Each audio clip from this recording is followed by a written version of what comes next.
this is essentially our final event, our grand finale of our Recovery Month event. September is Recovery Month, and it's a month-long celebration of people in recovery, but for also giving the education and the resources that people need to get into recovery.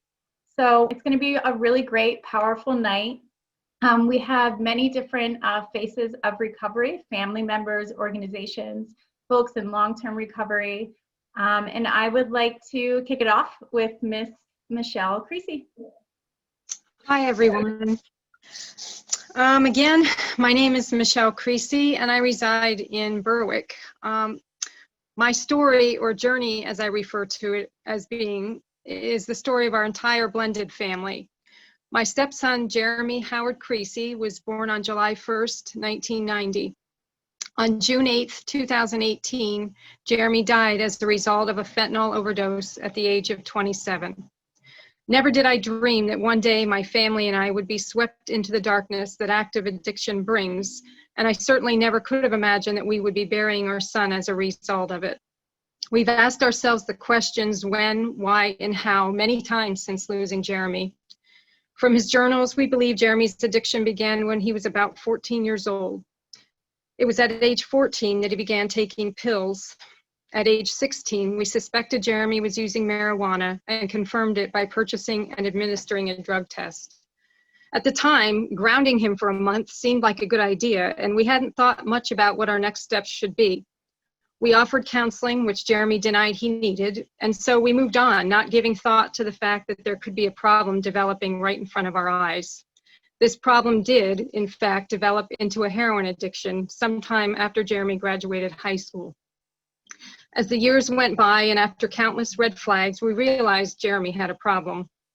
Jeremy, for the most part, was able to hide his addiction. He was good at everything he did. He had a natural ability. He was a solid athlete in school, competing in cross country, basketball, baseball, football, floor hockey, and soccer. He loved jokes that were corny and making people laugh. Both his smile and his laugh were infectious. Jeremy was a hard worker and willing to help anyone in need. He was kind, caring, and compassionate. Family was important to Jeremy, and he very much treasured the together times that being with family brought. Jeremy never looked disheveled. He was clean cut and liked to dress, we joked, as if he were auditioning for an American Eagle ad. At the age of 20, Jeremy went to rehab for the first time. He was there for 2 weeks, which was the length of stay our insurance covered. He did well for the first 3 months after coming out. He got a good job and was talking to everyone again. He didn't seek the help of meetings or counseling, and a short time later, he relapsed. Jeremy was ashamed of his addiction. He wrote about it in his poetry and in notes he wrote in his Bible. He often felt as if he were letting everyone down. By this point in his life, we believe he realized he had a problem, but didn't know how to properly address it or seek the help he needed to successfully manage his addiction. In 2012, Jeremy asked to go to Teen Challenge, a faith-based rehabilitation program for all kinds of addictions. He stayed there for 14 months and just about memorized the Bible. He came out in 2013 with a new attitude and a fresh outlook on life. About a month after leaving Teen Challenge, he went to see a friend that he had made during treatment. They got drunk, smoked pot together, and about 3 months later, Jeremy overdosed again. At the time of Jeremy's death, he had overdosed a total of approximately 10 different times and had been to several different rehab facilities. Shame, stigma, and being unaware of the resources available to families who want to help loved ones struggling with substance use kept us from reaching out for help. We didn't know how to properly help guide Jeremy through the storm of addiction, and if we didn't know how to help Jeremy, we certainly didn't have the tools to navigate through it as a family. In the days and weeks following Jeremy's death, I often describe how I felt, among many other things, as desperate. Desperate in my grief, desperate in wanting to know the who, how, and why, but even more desperate to learn about the disease of addiction and how I can help others. One of our goals as a family moving forward is to continue in establishing Jeremy's Journey, a nonprofit organization which will be committed to promoting and raising awareness, as well as offering advocacy and support for those who are struggling with addiction. From the very beginning of our journey, I knew that becoming a CFRS was something I wanted to accomplish, as a part of our family's mission, and I proudly earned this certification in December. I am passionate about our commitment as a family to be a voice for those who are no longer with us and a light in the darkness of addiction. I would say my own recovery began when we lost Jeremy. Though I can't go back and change the outcome of Jeremy's illness, I can, moving forward, help others navigate through the illness that their loved one is dealing with. I can help others seek support and reinforce the importance of family recovery. I will remind families that instilling a sense of self-worth and purpose, along with reinforcing hope, love, and acceptance, are important for the loved one with the substance use disorder. Education and understanding are key elements when in recovery. Unfortunately, we as the family did not fully have a true grasp of the severity of Jeremy's addiction until he was in his final stages of the disease. Through the course of his addiction, we tended to live in a bubble, so to speak. We kept our family struggle with addiction a secret for fear of what others would think, that we would be looked upon as having failed in some way. And today, after seeking out seminars such as the new neurobiology of addiction and the countless other resources provided through our local United Ways, United Recovery, community neighborhood watch meetings, and addiction events held throughout our state, and through my continuous pursuit to educate myself, I have made it my mission and my goal to help other families. Jeremy's death will forever have an impact on my life, but I hope to use our family's experiences to help others in a positive way, and in doing so, make a difference in this epidemic. Thank you. Hi, thank you, Michelle. Your story is extremely powerful, and I just really want to thank you for sharing. Substance use disorder, it doesn't just affect the one person, it's a whole family disease. Kingsley, you are up. Hi, everybody. My name is Kingsley Grice, and I guess I have two hats on. Probably a couple different hats when it comes in terms of like how I relate to recovery and what recovery means to me. I'm a person in long-term recovery. I'm a drug addict. I'm an alcoholic. I'm a community outreach coordinator for a treatment center. I'm the adult child of an alcoholic. I'm probably really codependent and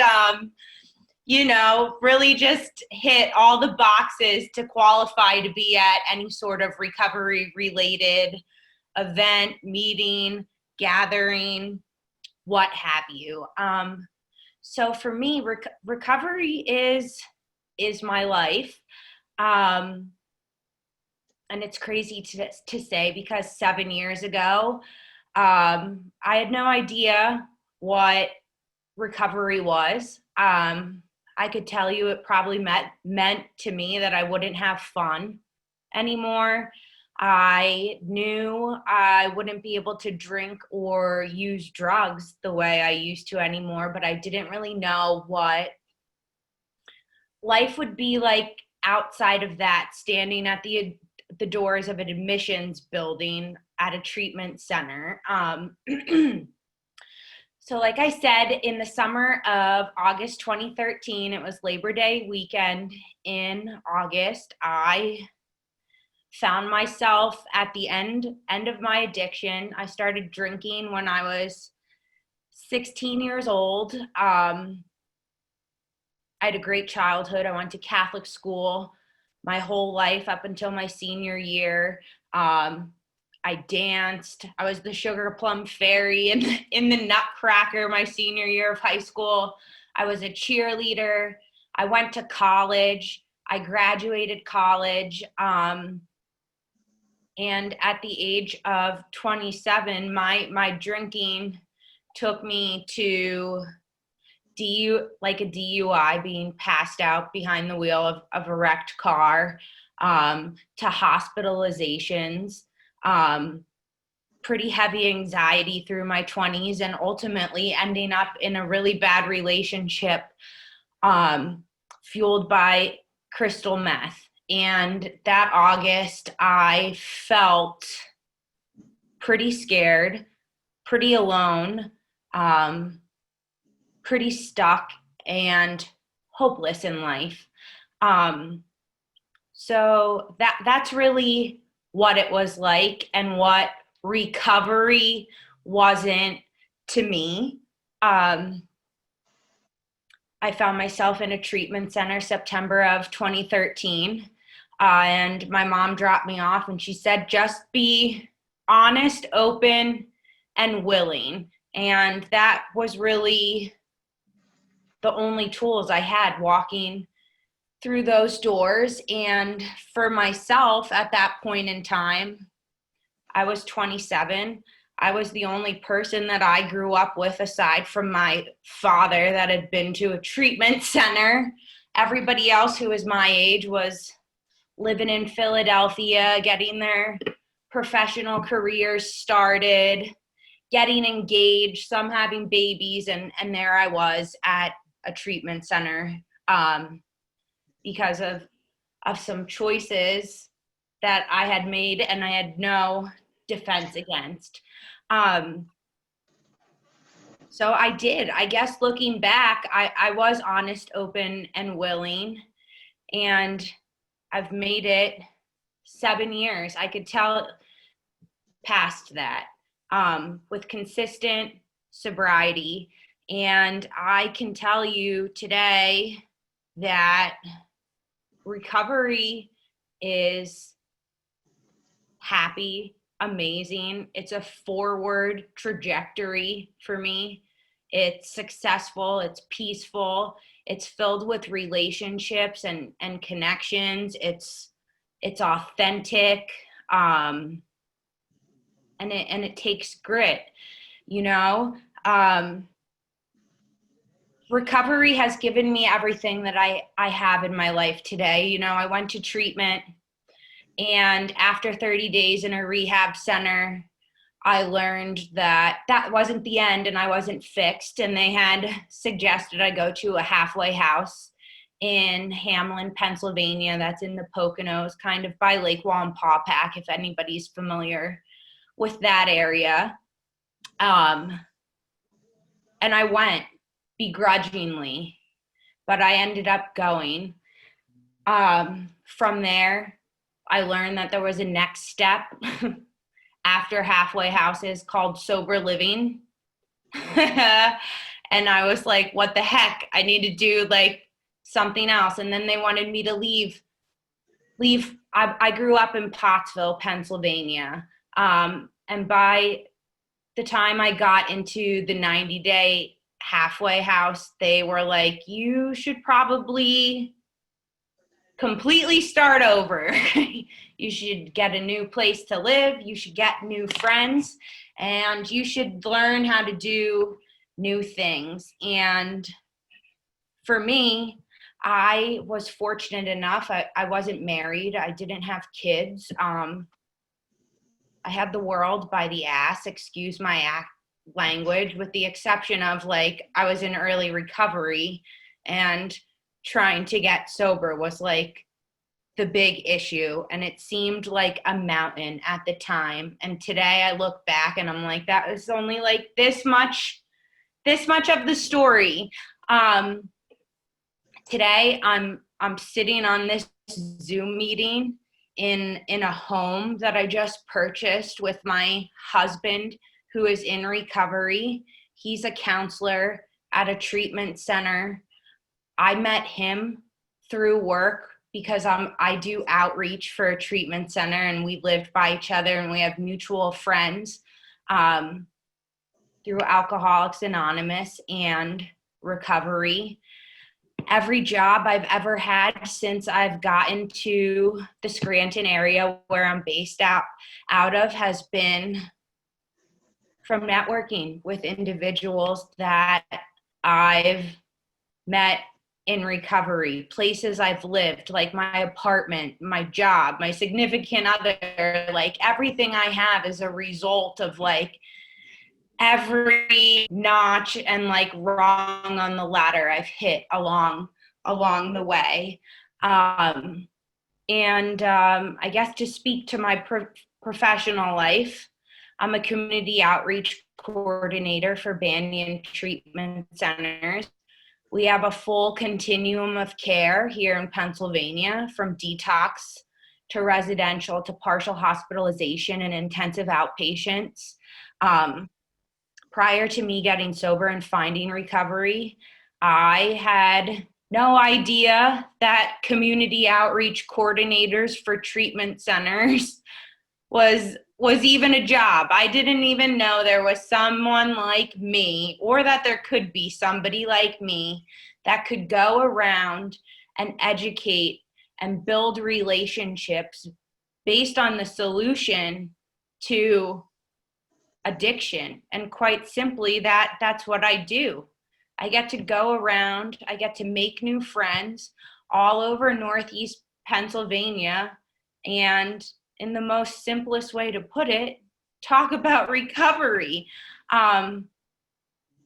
which is amazing and beyond my wildest dreams. So it's all, recovery has been a gift. I like to take care of it. I still work at my recovery every day. For me and the fellowship that I belong to, I have a sponsor. I go to meetings. My profession and my job as a community outreach coordinator is not my recovery. I have to be sure I take care of the both things separately. I'm just lucky that they kind of mesh together in a really unique way. But thank you so much for having me here. I think this is really fun. Typically for me, I get in my car and have to drive and unpack all my marketing materials and set up. So it's really nice to be cozy in my house, in my little room here, and socializing and doing something different for a Tuesday night. So it's really nice to hear and see all of you and be here. And I look forward to hearing the rest of the hope, I guess. Thank you. Hi, everyone. My name is Franca Dalibor, and I am a person in long-term recovery. And what that means to me is that I have not used any mind-altering substance, drugs, or alcohol since January 13th, 1989. So that's a really long time. That day, just to tell you a little bit about my story and very briefly, that day marked the end of a 13-year relationship with my substance use disorder, AKA addiction.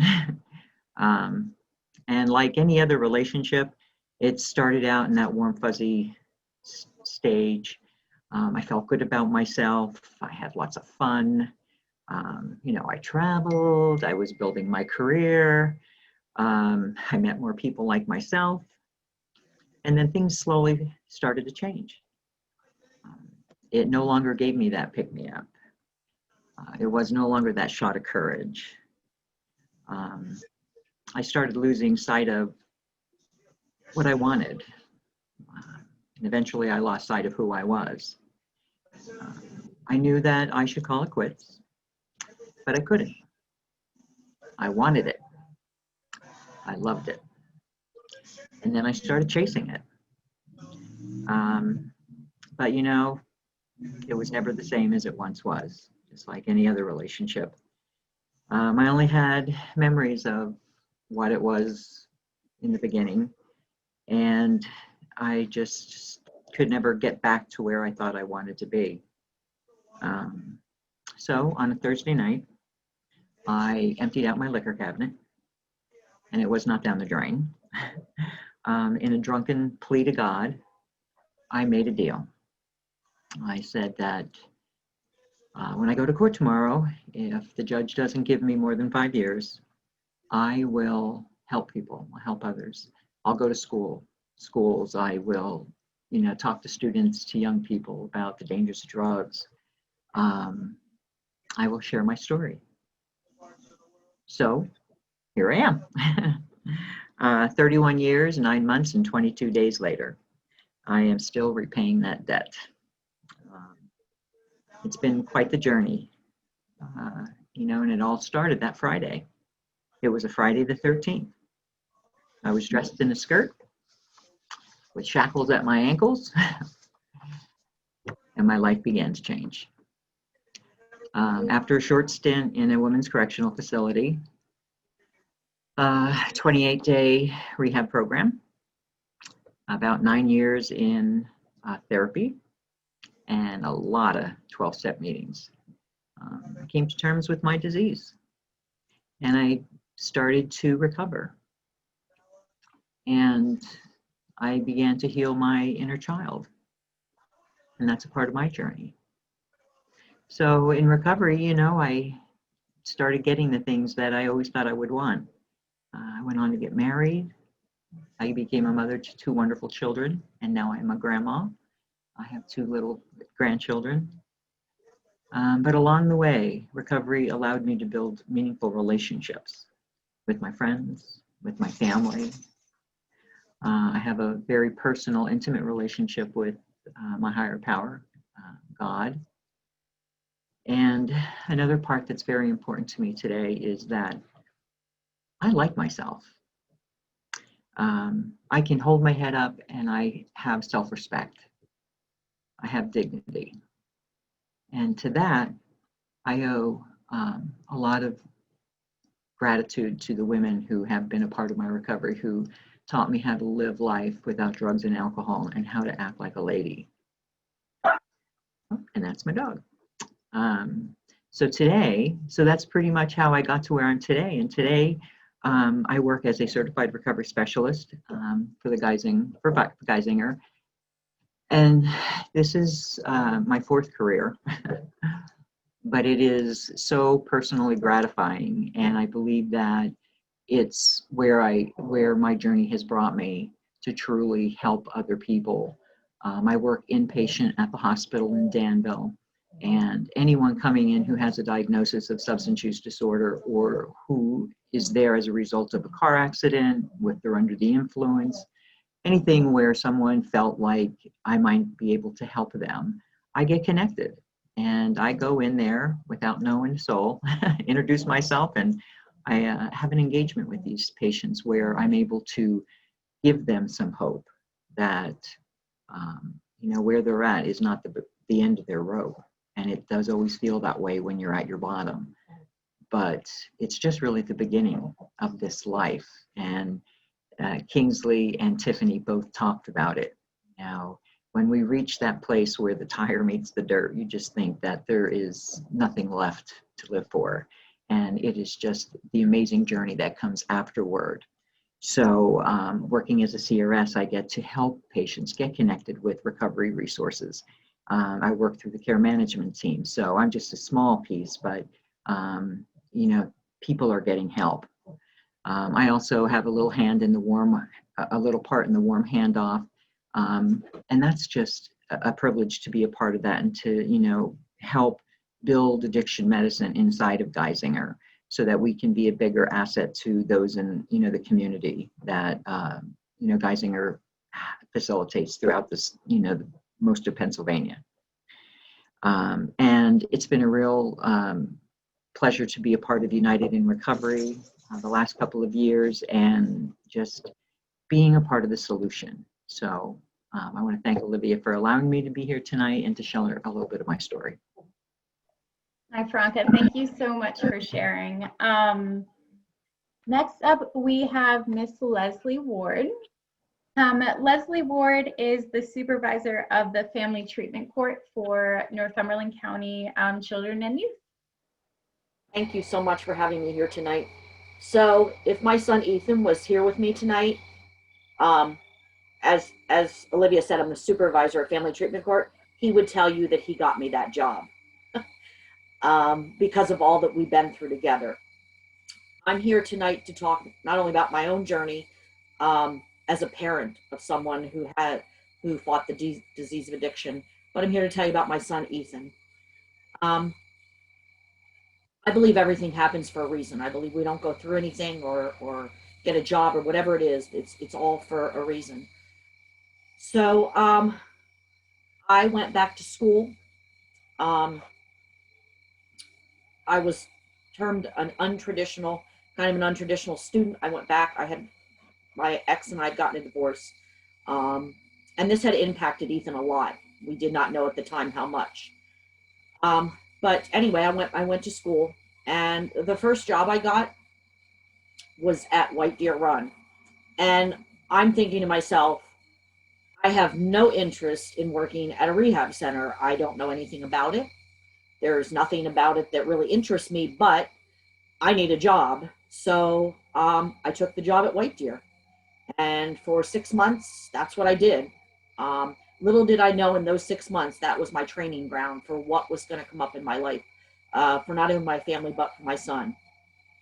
And I also started to soften to people with the disease of addiction. I got to hear stories. And as Travis said, they're amazing people, and they have some agonizing stories, and they've gone through all kinds of things and come out the other side to recovery. And so I started to gain a new understanding. About that time, I was offered a job at Northumberland County Children and Youth, which I took, one, because it was better hours and there was all kinds of other things. But needless to say, we had known that my son, probably 12 or 13, had started with some marijuana use and that type of thing. But of course, weren't overly concerned. He had good friends. Of course, as you all know, though, somebody with that predisposition, a little pot or whatever, his friends grew out of it. He didn't. It continued to get worse. So at about 14 or 15, my son started with panic anxiety disorder. And, we're not trained as parents. We don't know. We're just there to do what's best for our children, or what we think is best for our children. So we took him to the doctors, and looking back, if I had to do anything over, that would have been the place that I would do over. They convinced his dad and I to put him on medication. They said it's just low dose. But, you're putting a 14 and 15-year-old on narcotics. He was on benzos, the Klonopins, the Ativans, the Adderalls. We thought we were doing what was best for him. He wasn't sleeping. He wasn't eating. He wasn't doing well in school. We thought we were doing what's best. But it wasn't. Because when you tell a 14 or 15-year-old take these pills, they think their anxiety is going to go away. And we know that's not true. His anxiety didn't go away. We did get him counseling, but at that age, he was just trying to figure out life. And, he started to realize, oh, guess what? 1 Klonopin doesn't help, but 2 does, or maybe 3. And we started to see that he wasn't taking the medication right, but, he was just pulling at our heartstrings. Again, we're his parents. We loved him. I can't be without that medication. I can't survive. I can't do anything. Lock it up. You can monitor it, whatever it was. You want to believe your child. You want to believe that they're okay and everything's going to be okay. He got a job when he was about 15, going on to 16. We thought this was a great thing. Again, we didn't know that the place that he got a job, there was a lot of kids that were on juvenile probation and had been doing a lot of other drugs. So of course, that just kind of led him into going from the benzos to, them saying, oh, try some Percocets, and all those type of things. As you all know, a car wash salary is not going to support a Percocet habit. And we didn't even know at that point that that's where it had gone. He hid it very well, as Michelle talked about. They're very good. He's very charismatic. He's a talker. Everybody likes Ethan. So, he could convince us. And as parents, you want to believe that. I mean, even in your gut, if it's telling you it's not right, you want to believe that what they're telling you is the truth. Finally, a big thing that really took a turn for him was when he was about 17, my mom passed away. And she was kind of his rock. She was kind of his, if she told him it was going to be okay, he believed her. And when she passed away, it really pulled the rug out from underneath him. Little did we know, probably when he was about 16, 17, he had started a heroin addiction. He finally came clean right before his graduation. He came clean that he was fighting this heroin addiction. And my son cried and cried and cried and said, please help me. I don't want to live like this anymore. I want to, be normal. And I truly believe that that's what he wanted.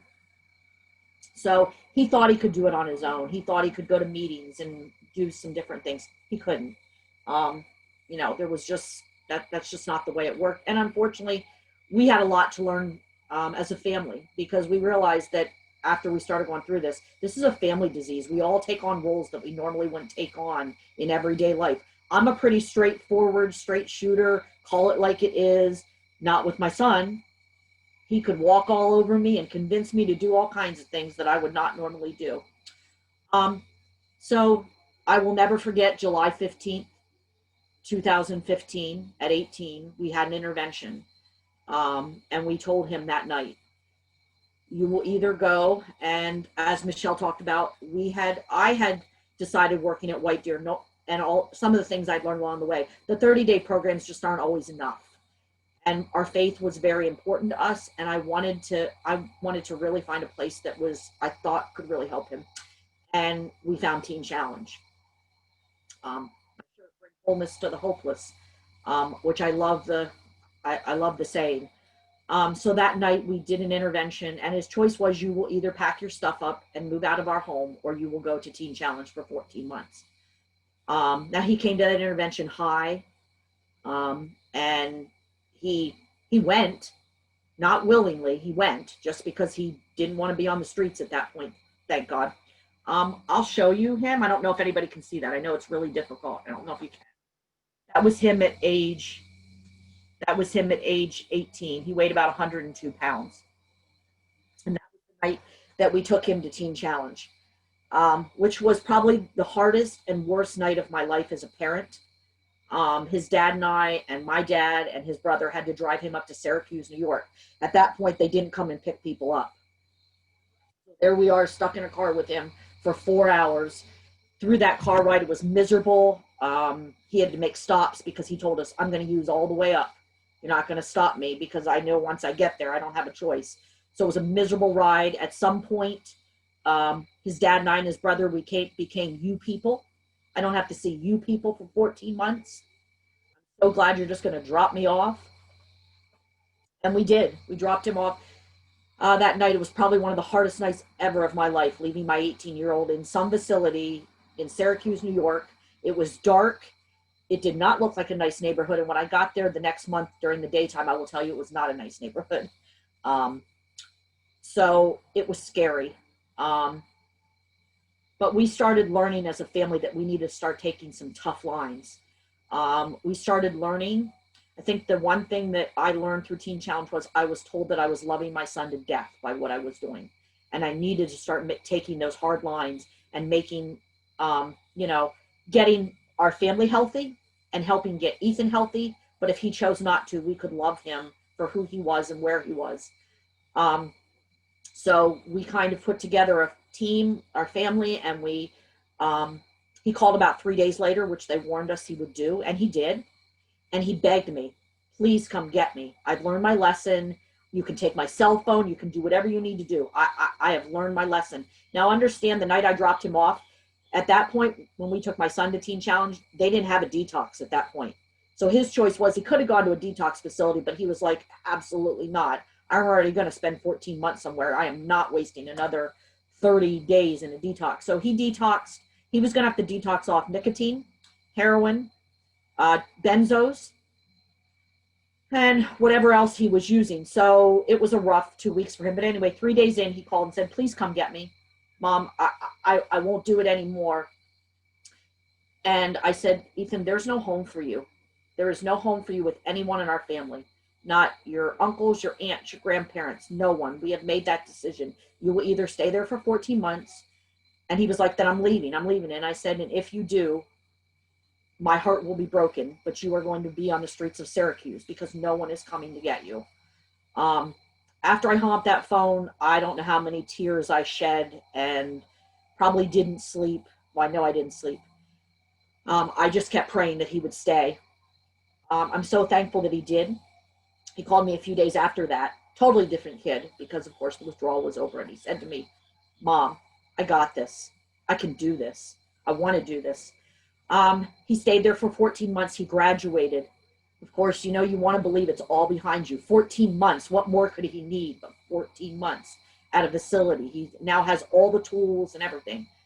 we know that's not the way the disease of addiction works. And now I will tell you, I learned a whole lot, and my family learned a whole lot through that facility, through their education program, and we got healthy. And I believe that was a huge thing for us as a family to get healthy. I will tell you, that night that we dropped Ethan off, I made a promise to myself and to God that I would not be quiet, not for one more moment would I be quiet about this disease, because it was not going to help anybody. And I didn't care. I really didn't care if people judged me. I just felt like this is something that we need to talk about. And when I went to Teen Challenge, I got to meet all kinds of other people who were going through the exact same thing as me.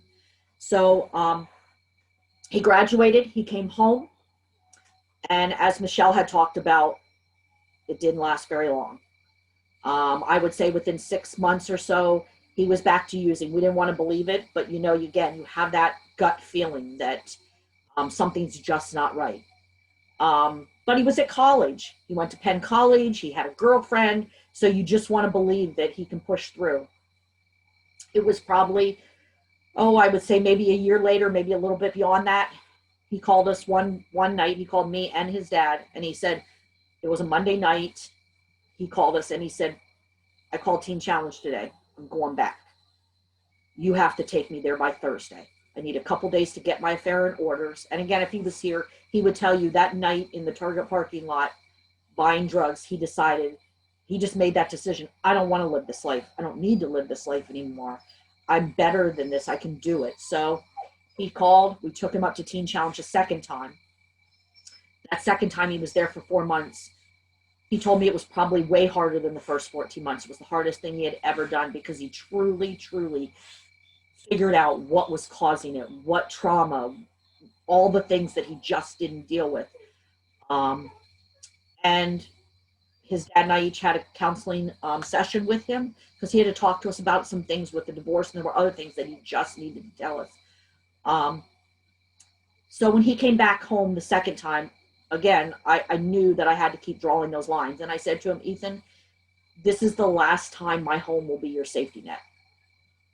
If you have to go to rehab 10 more times, I will be there with you and I will love you no matter what choices you make. But this is the last time my home is your safety net. I believe you can do this and I believe you want this, but you have to want this. So you may live in my home as long as you're following the rules and doing what we're asking you to do. I'm so thankful to say that he did. Not without a few little bumps and types of things happening.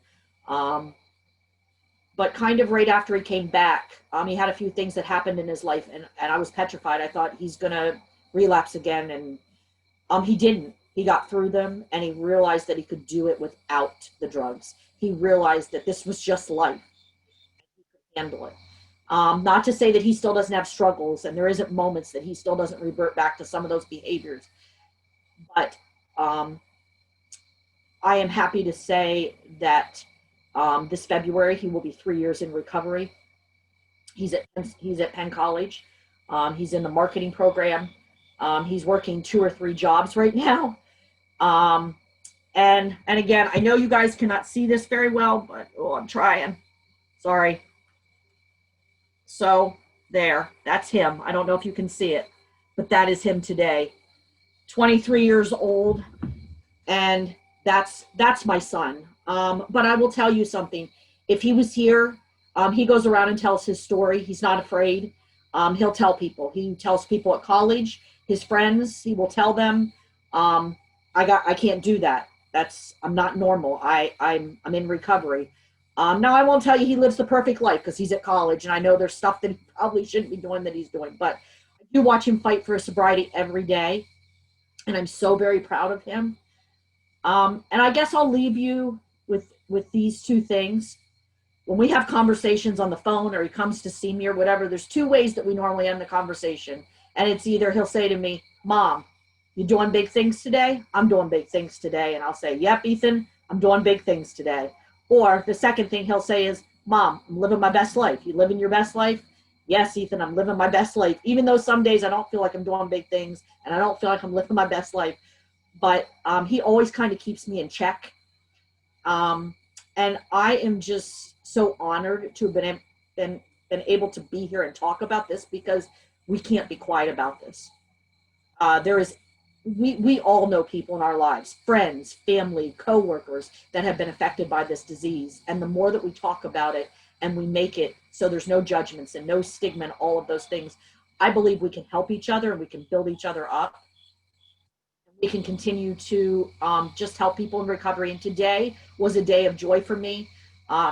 As Dee said, we had treatment court today. We have 13 graduates on that program today. For a lot of places, that doesn't seem like a lot, but you all know in the world of addiction, 13 people who have gotten their lives back is amazing.